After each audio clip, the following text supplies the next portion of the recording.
Selamat pagi, saya ucapkan kepada mahasiswa-mahasiswa Teori Akuntansi Universitas Prisma.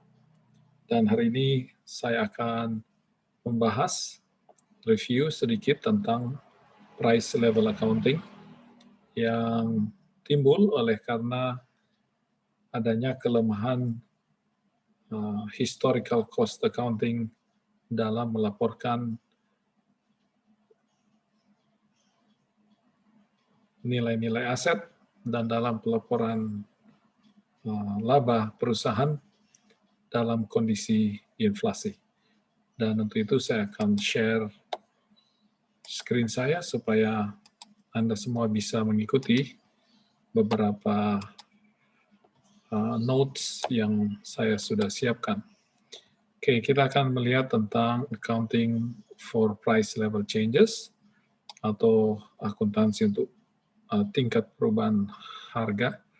Dan tujuannya adalah yang pertama untuk menggambarkan problema yang dihadapi oleh historical cost accounting dan menerangkan beberapa pendekatan yang dipakai dalam penyesuaian terhadap inflasi, kemudian menyiapkan laporan keuangan dengan mengaplikasikan 4 model atau basis pelaporan, yaitu historical cost accounting, current purchasing power, current cost accounting, dan net realizable value accounting. Kita akan review beberapa konsep ini, kemudian kita akan lihat aplikasinya yang sederhana terhadap atau adjustment atau penyesuaian yang sederhana dari historical cost accounting ke beberapa bentuk price level accounting yang ada.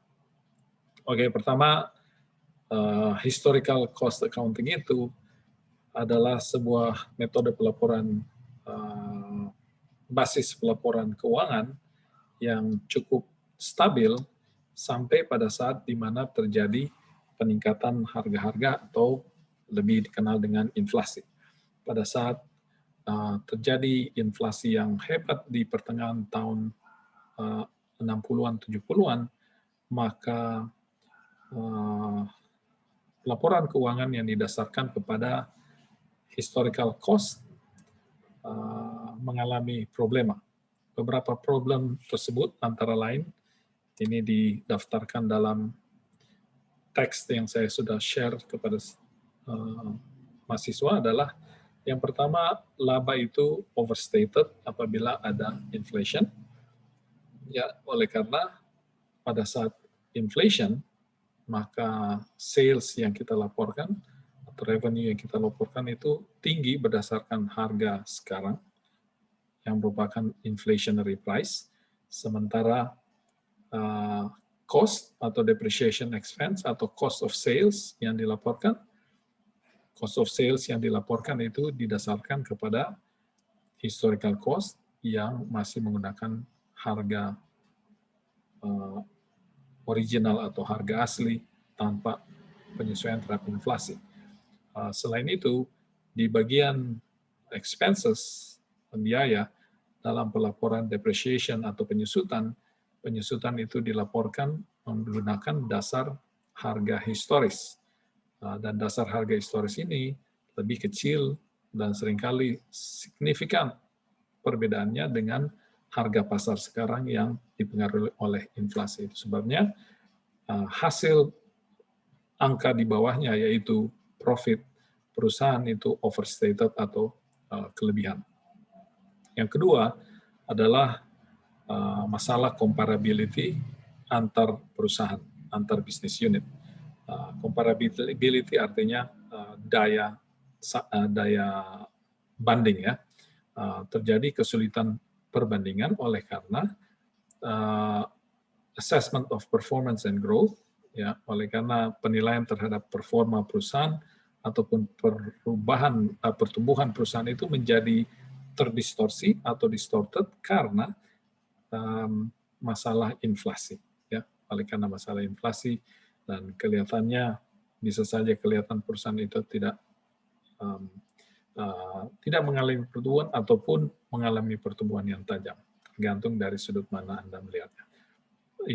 isunya adalah daya perbandingan antar satu bisnis unit dengan bisnis unit yang lain menjadi sulit. Yang ketiga, decision making process, ya, pengambilan keputusan itu, perumusan rencana-rencana, perumusan target-target itu menjadi tidak optimal oleh karena laporan keuangan dan angka-angka keuangannya didasarkan kepada angka-angka yang tidak relevan lagi oleh karena sudah didasarkan kepada nilai historis. Kemudian yang keempat, laporan keuangan menjadi sedikit membingungkan atau membingungkan, malah bisa misleading. Oleh karena terjadi terjadi mismatch, ya, antara revenue dan expenses.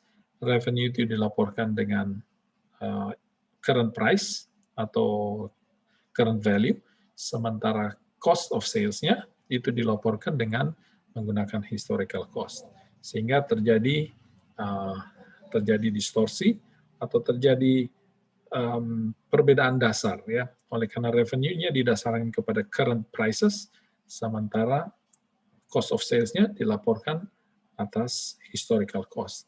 Oke, jadi kelihatannya seperti terjadi gain yang besar, padahal gain-nya itu hanya disebabkan oleh perubahan harga saja.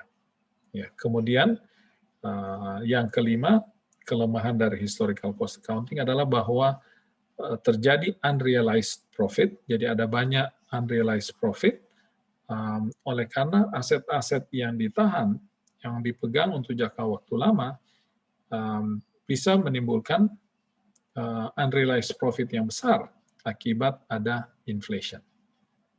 Ya, apabila historical cost-nya itu tidak disesuaikan dengan harga-harga sekarang. Nah, untuk memecahkan problem ini atau mencari jalan keluar terhadap problem ini, maka dicarilah berbagai alternatif pendekatan akuntansi yang bisa menangani masalah perubahan harga atau inflasi. Dan ini disebut dengan current value accounting atau CVA. Jadi pendekatan-pendekatan current value accounting, artinya akuntansi berbasiskan nilai sekarang, current value.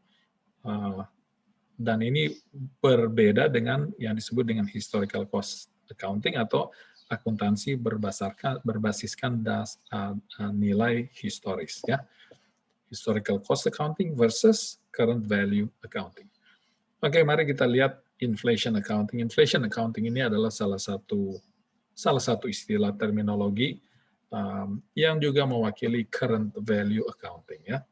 Nah, ada beberapa versi current value accounting atau versi inflation accounting yang berhasil dikembangkan. Gimana?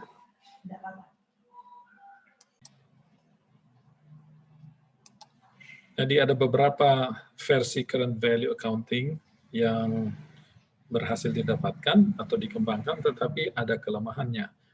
Berikut ini beberapa kelemahan umum dari current value accounting. Yang pertama, bahwa current value accounting itu menghancurkan atau bukan menghancurkan, ya, mengabaikan nilai faktual atau nilai nyata yang dipakai dalam historical cost accounting. Yang saya maksudkan dengan nilai nyata atau nilai real yang dipakai oleh historical cost accounting adalah bahwa dalam historical cost accounting, apabila Anda membeli barang dengan nilai 1 juta, maka Anda mencatatnya sebagai 1 juta. Itu faktual. Dan didukung oleh dokumen. Ada transaksinya, ada dokumen transaksinya, misalnya invoices atau kwitansinya, ya, menulis nilai belinya 1 juta. Jadi itu nilai faktual yang digunakan didasarkan oleh historical cost accounting, itu terabaikan apabila kita menggunakan current value accounting, oleh karena current value accounting meminta pihak tertentu untuk menentukan berapa nilai sekarang, berapa current value-nya. Nah, current value-nya itu didasarkan pada apa? Ini kembali lagi beberapa alternatif yang banyak dipakai, seringkali itu didasarkan kepada judgment. Jadi tidak ada dasar faktualnya, tapi ada didasarkan pada judgment. Judgment siapa? Nanti sebentar saya harus menerangkan bahwa, atau saya terangkan sekarang saja, bahwa dalam pendekatan current value accounting sekarang, maka current value itu Anda perlu baca standar akuntansinya. Misalnya Indonesia itu sudah, standar akuntansi Indonesia sudah harmonize dengan International Financial Accounting Standard dan IFRS ya. Dan IFRS meminta agar supaya aset-aset bisa dilaporkan dengan menggunakan current value atau menggunakan cost. Tapi apabila cost dipakai, maka apabila current value dipakai, maka perlu dilampirkan bagaimana current value itu diterapkan.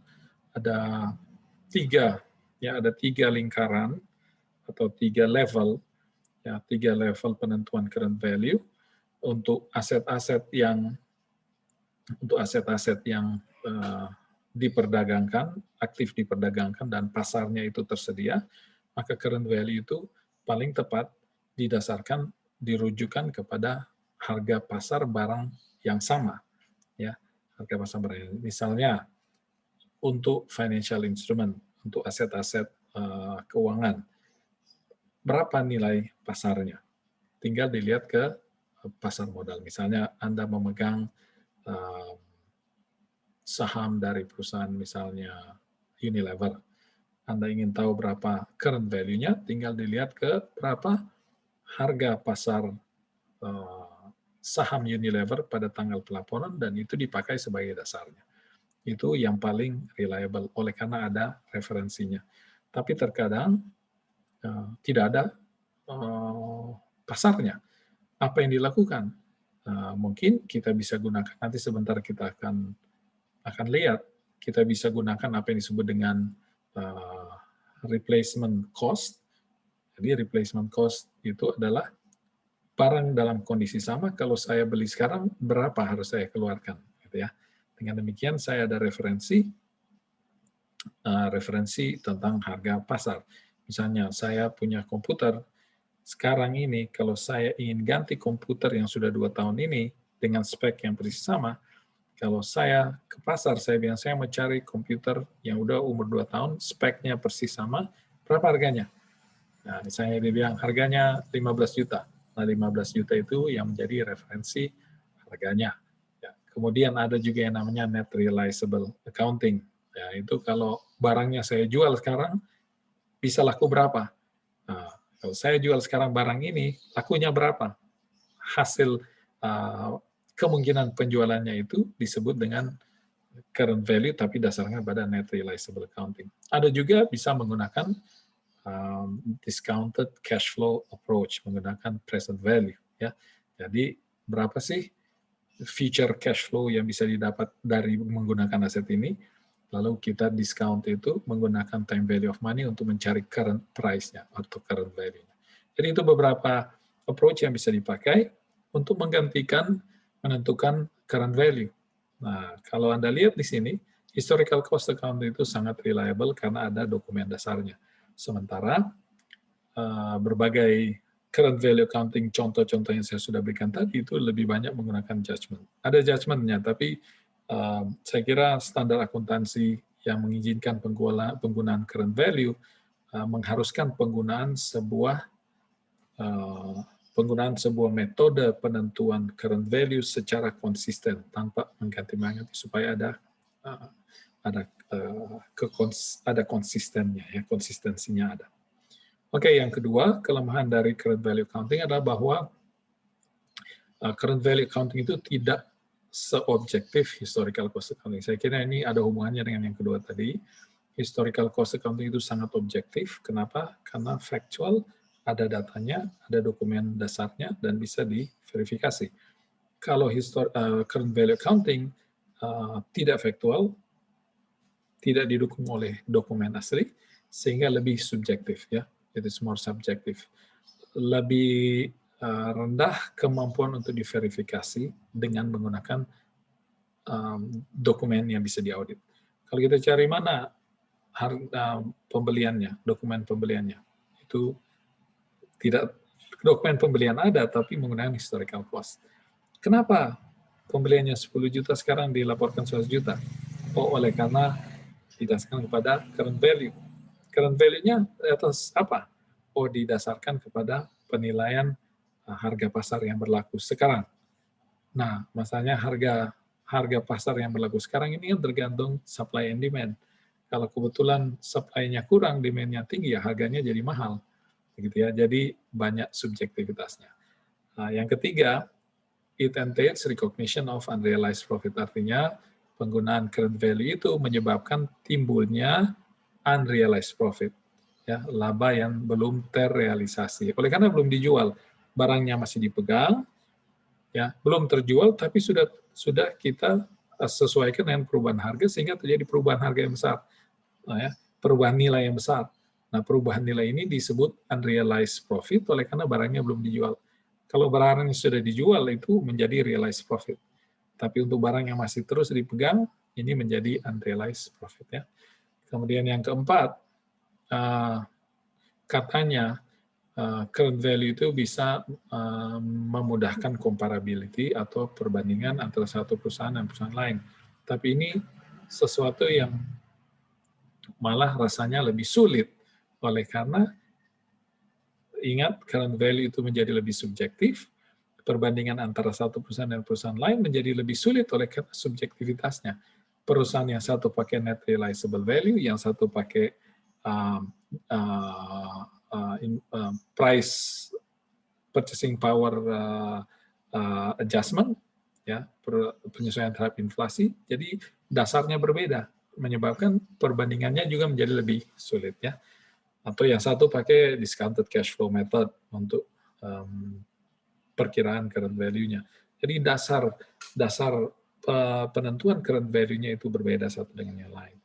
Oke, kemudian yang kelima adalah the lack of single accepted method of computing current value. Jadi untuk menghitung current value itu tidak ada satu metode yang seragam.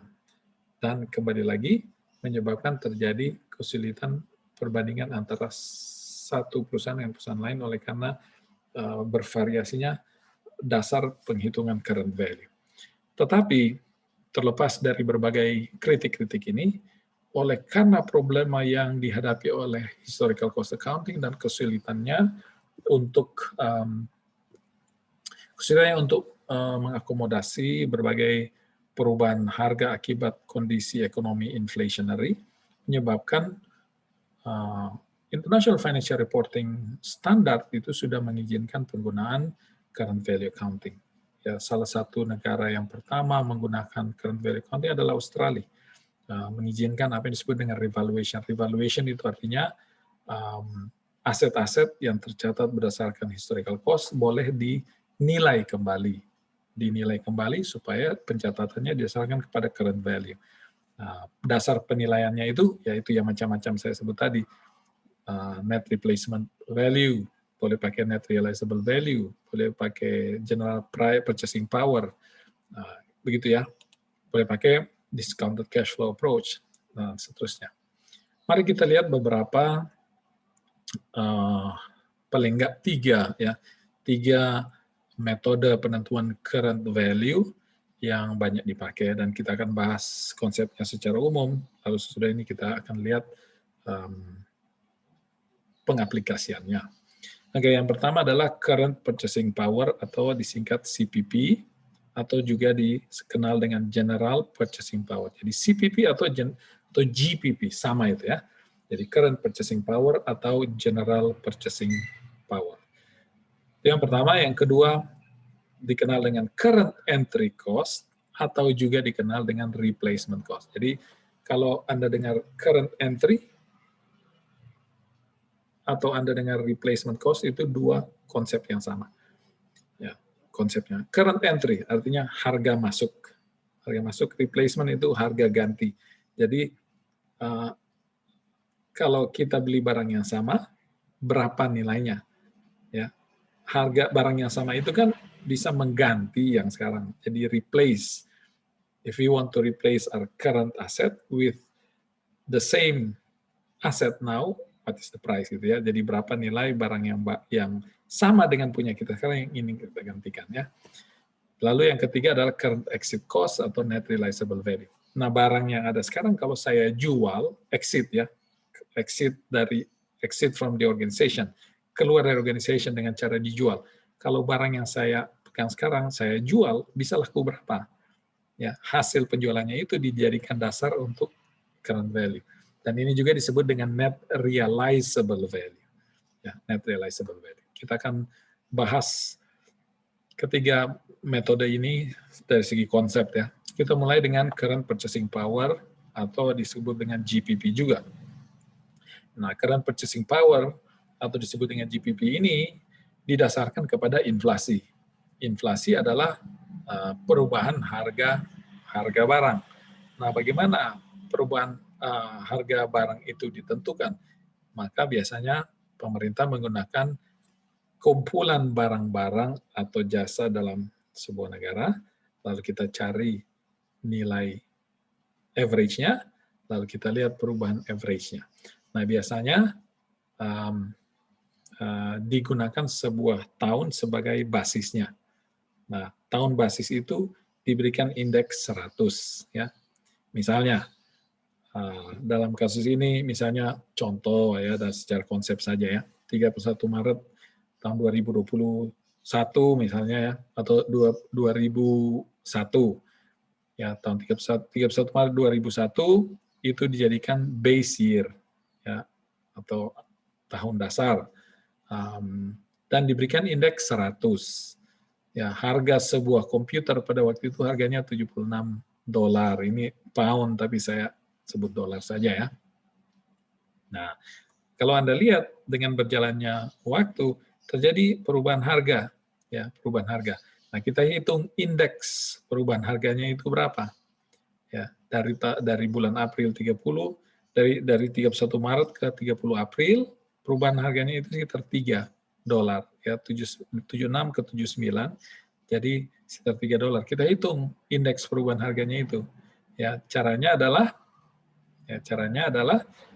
untuk 31 Maret ini indeks dasarnya kita berikan base 100. Untuk 30 April harganya sudah naik menjadi 79, jadi indeksnya sekarang adalah 79 per 76 kali 100. Jadi indeksnya CPI-nya adalah 103,9. Terjadi perubahan harga sini, berapa inflasinya? Inflasinya itu adalah 3,9 ya. Ada inflasi sebesar 3,9. Kemudian di tanggal 31 Mei harganya menjadi $81. Ya, jadi 81 dibagi 76 kali 100, indeksnya menjadi 106,6. Ya, indeksnya menjadi 106,6. Perubahan dari 76 ke 81. Jadi ada inflasi sekitar 6,6 dari bulan Maret ke bulan Mei. Nah, kemudian di bulan Juni harganya sudah 84. Jadi 84 per 76 kali 100, indeksnya menjadi 110,5. Ada perubahan harga sekitar 10,5. Ada inflasi sekitar 10,5% dari bulan Maret ke bulan Juni, gitu ya. Tapi saya juga bisa bilang, berapa perubahan harga dari 31 Mei ke 30 Juni? Oh ya, perubahan harganya itu sekitar 3,9, gitu ya. Sekitar 3,9%. Ada inflasi 3,9% dari 31 Mei ke 30 Juni. Bagaimana kita tahu? Ya udah, perubahan dua ini. Ya, perubahan ini, dua ini. Atau 84 per 81. Karena di bulan Mei itu harganya 81. 84 per 81 kali 100. Bisa Anda lihat saja berapa itu ya. Kalau ntar saya coba ya. Apakah benar begitu? 84 kurang 84 bagi 81. Sorry, 84 bagi 81 ya dikalikan dengan 100. Ya, jadi ada sekitar berapa ini?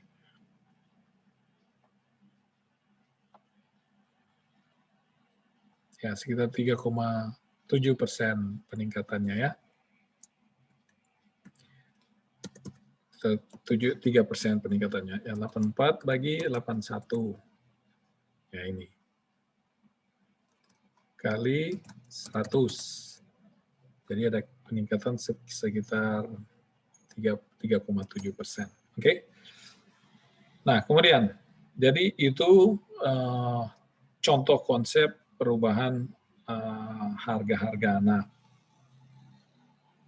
laporan keuangan itu harus disesuaikan berdasarkan indeks perubahan harga ini.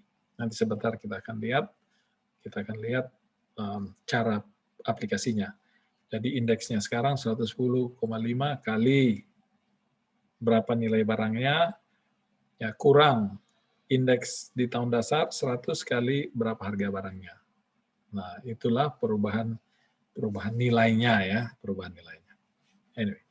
Nah, kita lihat konsep yang kedua yaitu current entry atau replacement cost accounting.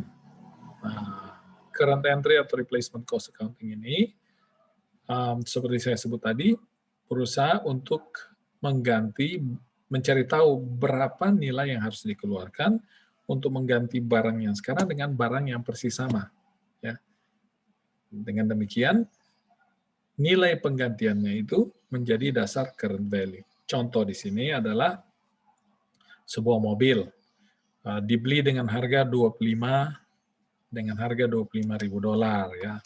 Mari kita lihat contohnya di sini. Saya punya Excel supaya lebih mudah untuk dimengerti ya. Jadi misalnya ya, sebuah mobil kondisinya baru di tahun pertama waktu dibeli barunya menggunakan historical cost karena baru keluar ya 25.000 dolar. Life-nya ya dan tahun pakainya adalah 5 tahun. Kalau Anda pakai straight line 25.000 bagi 5 berarti setiap tahun depreciation-nya 5.000 gitu ya. Jadi di akhir tahun setelah dipakai setahun net book value-nya adalah 25.000 harga beli dikurangi dengan depreciation-nya berarti nilai bukunya di akhir tahun pertama adalah 20.000. Ada accumulated depreciation sebanyak 5.000 untuk tahun pertama kalau pakai historical cost accounting. Nah, sekarang kita menggunakan replacement cost accounting ya. Kalau kita pakai replacement cost accounting, kita cari tahu untuk mengganti barang itu berapa nilainya sekarang ya. Nah, untuk mengganti mobil itu berapa sih gitu. Nah, dengan current entry price kalau untuk membeli mobil yang sama ya new replacement mobil yang persis sama nilainya 30.000 di akhir tahun. Ya, nilainya 30.000. Jadi 30.000 ini kita pakai sebagai dasar ya. 30.000 hidupnya daya pakainya 5 tahun berarti depresiasi setahun 6.000. Ya, 30.000 bagi 5 6.000. Dengan demikian di akhir tahun nilai buku di akhir tahun ada 24.000 yaitu 30.000 kurang 6.000 ada 24.000. Perhatikan perbedaan ya. Dengan historical cost accounting net book value-nya 20. Dengan replacement cost accounting, net book value-nya adalah 24.000. Perhatian depreciation-nya berbeda. Historical cost 5.000, tapi replacement cost accounting, depreciation-nya 6.000. Dengan demikian, ada gain, ya, unrealized. Kenapa unrealized? Karena barangnya belum dijual. Mobilnya masih ditahan. Bagaimana kita tahu unrealized gain-nya sebanyak 6.000? Karena kalau Anda lihat, net book value-nya 24.000 menggunakan replacement cost. Historical hanya 20.000. Jadi ada unrealized gain sebanyak 4.000. 24.000 kurang 2.000. Ya, unrealized gain 4.000. Ya. Jadi berapa nilai buku akhir dicatat di balance sheet? Di balance sheet di akhir tahun dicatat nilai buku dari mobil itu adalah 24.000. Ya. Lihat perbedaan antara net book value historical cost dan net book value replacement cost accounting. Oke, itu replacement cost accounting. Kemudian yang ketiga adalah current exit cost atau net realizable value. Nah, ini adalah berapa sih nilai yang akan terrealisasi atau nilai yang akan didapat atau uang yang akan didapat kalau barangnya dijual sekarang. Ya. Nah, net realizable value accounting ini sangat dipelopori, didukung oleh seorang profesor Australia namanya Ray Chambers. Ya. Ray Chambers dan dia menggunakan istilah yang lain untuk net realizable value accounting, disebut dengan continuous contemporary accounting atau COCOA, continuous contemporary accounting. Agak terlalu panjang, mungkin masih lebih enak pakai CCA ya, CCA continuous contemporary accounting. Nah, misalnya kalau barang itu dijual sekarang, mobil itu dijual sekarang, kita bisa mendapatkan nilai 21.000 untuk barangnya. Dengan demikian, barang tersebut akan dilaporkan dalam pembukuan di akhir tahun pertama senilai 21.000. Ya, senilai 21.000. Ya, perhatikan, kembali lagi, saya balik ke spreadsheet saya, dengan net realizable value, nilai buku di akhir tahun kita akan carry dengan 21.000. Lalu lihat, perhatikan perbedaannya. Di awal tahun, barang itu dibeli dengan harga 25.000. Tapi di akhir tahun barang itu dinilai senilai berapa? 21.000. Berarti ada depresiasi sebesar 4.000. Ya. Berarti ada depresiasi sebesar 4.000. Dengan demikian, carrying value-nya, net book value-nya dicatat di pembukuan, mobil itu senilai 21.000. Oke, jadi itu konsep tentang general price accounting, replacement cost accounting, dan net realizable value. Oke, saya stop dulu di sini. Dalam video berikut saya akan ilustrasikan bagaimana mengaplikasikan ketiga konsep ini dalam mengadjust atau menyesuaikan historical cost accounting.